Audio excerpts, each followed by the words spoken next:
यार कुणाल खेमू, तुम्हें पता नहीं है कि तुम मेरे बहुत बहुत लंबे अरसे से दोस्त हो। And it's a weird thing, क्योंकि आज हम पहली बार जूम पर मिल रहे हैं, लेकिन बचपन में ओके तुम मेरे फ्रेंड थे। Okay, best friend. ओके, मुझे हम है ही प्यार के में, I mean I just wanted to be you under that table. मुझे याद है राजा हिंदुस्तानी में मुझे मुझे I mean I was the same age at that time, right? So just want to say welcome to radio Nasha, और अपने दोस्त से मिलिए यार।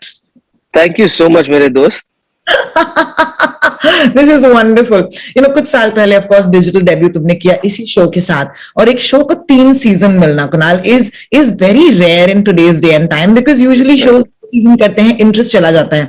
Why do you think Abhay को एक तीसरा सीजन मिला है? Is it the response, is it the fact that अभी भी कहानी बची है, या मतलब क्योंकि अभय इतने इंटरेस्टिंग आदमी है, उनकी जिंदगी चलती रहेगी? I've learned better कि not to question when something is going great, you know. मैं चाहता हूँ कि मैं ज्यादा उस चीज के बारे में सोचूं, ये क्यों नहीं हुआ ये अच्छे से। मैंने कभी ये नहीं सोचा कि ये इतना अच्छा कैसे हो गया, ये कैसे हो गया, ये क्यों हो गया। बट जोक्स अपार्ट, मुझे लगता है कि अभय मेरी जिंदगी में एक इतना, it's been one of the best surprises, क्योंकि एक ऐसे समय पे मुझे ये शो ऑफर हुआ था जब मैं as an actor comedies after comedies कर रहा था। तो पहले तो मुझे वो सरप्राइज हुआ कि मैं तो ये करना चाहता था, लेकिन शायद लोग नहीं were approaching something like this. So I was very happy कि पहले इस तरह कुछ आया। देन ऑफ कोर्स जो पूरा स्पेस था, ये जो डार्क किरदार है, मैंने कभी निभाया नहीं था, तो I was excited about doing that. But वो करते करते ये शो कब बना, ये आया, इसे इतना सारा प्यार मिला, that was the most pleasant और the most exciting surprises of all. और जैसे आपने कहा कि बहुत बड़ी बात है कि आज हम सीजन 3 बना के आज उसकी प्रमोशन पे बात कर रहे हैं। सो मैं इसको और ज्यादा क्वेश्चन करके इसे भारी नहीं करना चाहता हूँ। मैं बस बहुत शुक्रगुजार हूँ लोगों का, जिन्होंने इस शो को देखा, इसे प्यार दिया और हमें ये मौका दिया कि हम आज सीजन 3 तक पहुंचे। I remember season 2 के दौरान I actually spoke to Chunky Pandey, because again big fan girl, तो he was so excited कि वो तुम्हारे साथ जुड़ रहे हैं इस शो पर, एंड वो इंटरव्यू कमाल का था उस टाइम पर। राम कपूर साहब was also part of season 2। season 3 में मुझे बताइए उस ऑडियंस के लिए जो इस Abhay, because I really believe universe अब बढ़ चुकी है, तो इस शो का अपना एक यूनिवर्स है, उन फैंस के लिए आप क्या कहेंगे? What's coming up in season 3? कौन है ये चेहरे? क्या होता है प्लॉट ट्विस्ट? तुम्हारे किरदार के साथ क्या होता है? वो एक्स फैक्टर्स क्या है सीजन 3 के, बताइए मुझे। अभय को लेकर मैं हमेशा बहुत एक्साइटेड रहा हूँ, क्योंकि इस शो की सबसे बड़ी हाईलाइट और यूएसपी अगर कहा जाए तो इसके विलन्स रहे हैं। और जिस तरह मुझे लगा कि मैं इस किरदार के लिए अप्रोच किया गया हूँ, ये अपने आप में एक नई चीज है। वैसे ही चाहे वो दीपक तिजोरी हो, चंकी पांडे हो, राम कपूर हो, इस तरह के एक्टर्स थे जिनकी ये इमेज नहीं है। हम उन्हें बिल्कुल ही एक अलग नजरिए से देखते हैं सिनेमा में। लेकिन उन्होंने आके इन कैरेक्टर्स को, उन किरदारों को इतनी अच्छी तरह निभाया कि वो अपने आप में इन अ वे इमोर्टलाइज हो गए। तो उस सो कॉल्ड प्रथा को कंटिन्यू करते हुए दिव्या अग्रवाल है, तनुज हिरवानी है, राहुल देव है, और जो सबसे बड़ा सरप्राइज और जो नई चीज इस शो का है वो है विजय राज साहब, जो सिर्फ बतौर एक किरदार नहीं आते, वो अपने साथ एक अपनी पूरी दुनिया लाते हैं, जो इस शो को और अभय की दुनिया को अब्सॉर्ब करती है, और उससे क्या चैलेंजेस आते हैं और उनसे वो अभय कैसे जूझता है, क्योंकि उसके लिए भी वो दुनिया बिल्कुल ही अलग है। That is the exciting and interesting part and the different part about season 3। मैंने हाल ही में उनको देखा in Gangubai Kathiawadi, and I was just like wow, मतलब कितने कमाल के एक्टर हैं। तुमने जाहिर सी बात है इस शो के समय उनके साथ वक्त बिताया होगा, आई होप बिताया होगा। एक्चुअली इस शो की दूसरी बात ये है कि जितना एक्साइटेड मैं विलन्स को लेकर रहता हूँ, उतना ही कम समय मुझे उनके साथ सेट पे बिताने को मिलता है। क्योंकि उनका कैरेक्टर, उनका पूरा ट्रैक बिल्कुल अलग चलता है, तो उनकी शूटिंग बिल्कुल अलग होती है। मेरी मुलाकात उनसे, अगर पुलिस वाला चोर से मिल जाए तो फिर कहानी खत्म हो जाएगी। लेकिन फिर भी in comparison to all the other villains, जैसे राम के साथ भी मेरे काफी सारे सीन थे, बिकॉज मैं जेल में उनको मिलता रहता हूँ, इनके साथ भी बाकियों से ज्यादा काम था। मेरे लिए इंटरेस्टिंग इसलिए भी था क्योंकि मेरी पिछली आउटिंग उनके साथ एक फिल्म थी लूट केस, उसमें थी, जहां हम बिल्कुल ही अलग किरदार कर रहे थे और कॉमेडी कर रहे थे और हम जैम कर रहे थे, इम्प्रोवाइजेशन कर रहे थे उस चीज को लेकर। उसके बाद डायरेक्टली एक ऐसा शो जो बिल्कुल ही अलग जॉनर का है, उसमें उनका किरदार, मेरा किरदार, तो एक बात तो ये कि हमें तो ऑब्वियसली वो थॉट से ही इंटरेस्टिंग लगा, स्क्रिप्ट पढ़ते वक्त भी इंटरेस्टिंग लगा, जब हम रिहर्सल्स कर रहे थे तब भी बहुत मजा आया, सीन भी अपने आप में अच्छा लगा।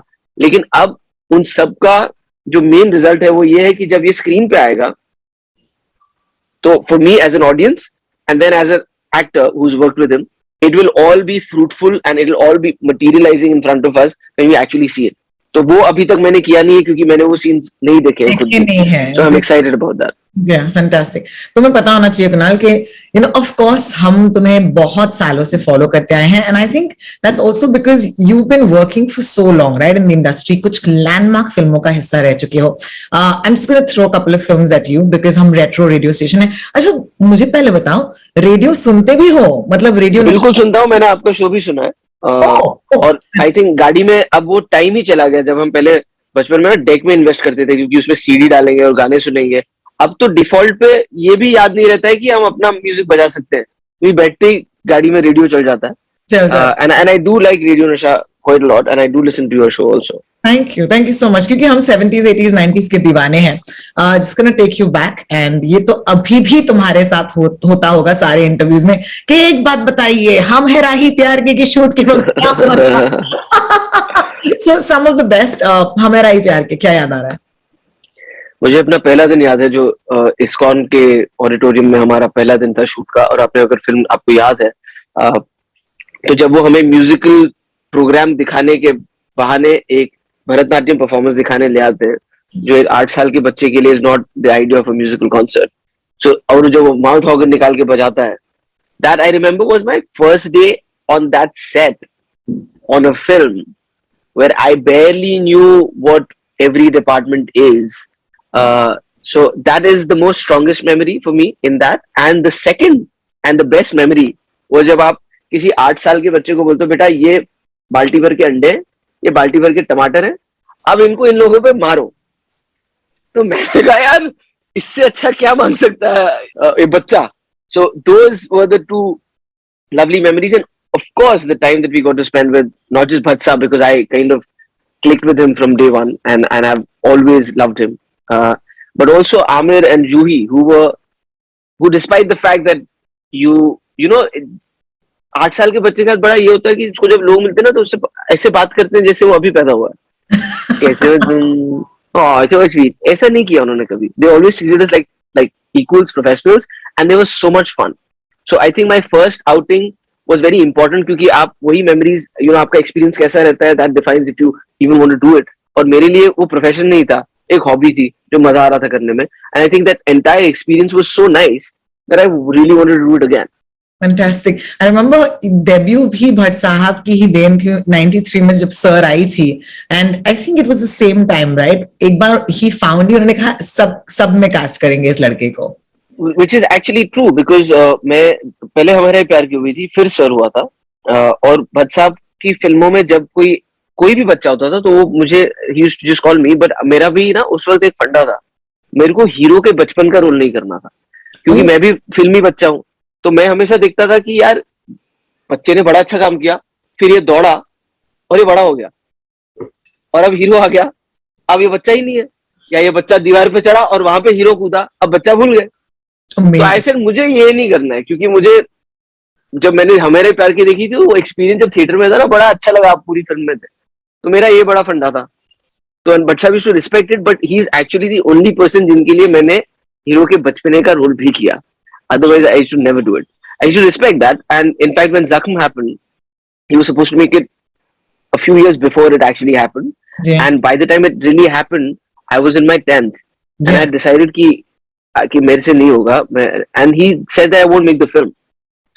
So that I was पहले तो मुझे लगा ये ऐसे ही बोल रहा है। My dad said he's called him, and the way he made it happen for me, like 9 बजे की शिफ्ट में I was allowed to finish my classes and come at 12, and that was the first time I was given a separate van so that if I had to do my homework and study, so he just made it happen, everything, and I respect that so much because I mean only somebody who respects your art, otherwise there was nothing. I mean it's not like I'm bringing a star value to a film because there's already Ajay Devgn, Sonali Bindre, but he said that ये मेरी जिंदगी है, यही करेगा, नहीं तो नहीं होगा।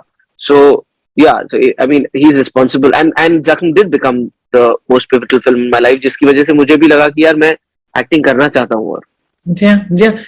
I'm very curious to know, as someone who acted at such a young age, and I'm so glad that you get to do the acting that you want to do in this phase, right? Because I truly feel with season 3 of Abhay, you're sealing that deal, saying that yeah, it's about longevity, not just तुम्हारे पूरे career में, but आज भी अगर एक series ले तो इस series की longevity होती है. Thanks.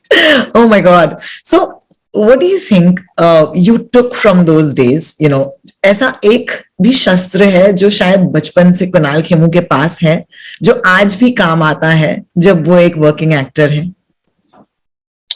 फिल्मी है ना हम लोग, वो डायलॉग है बहुत बड़ा, मेरा तो फेमस, मेरे को बहुत पसंद है वो, कि ये लंबी रेस का घोड़ा है.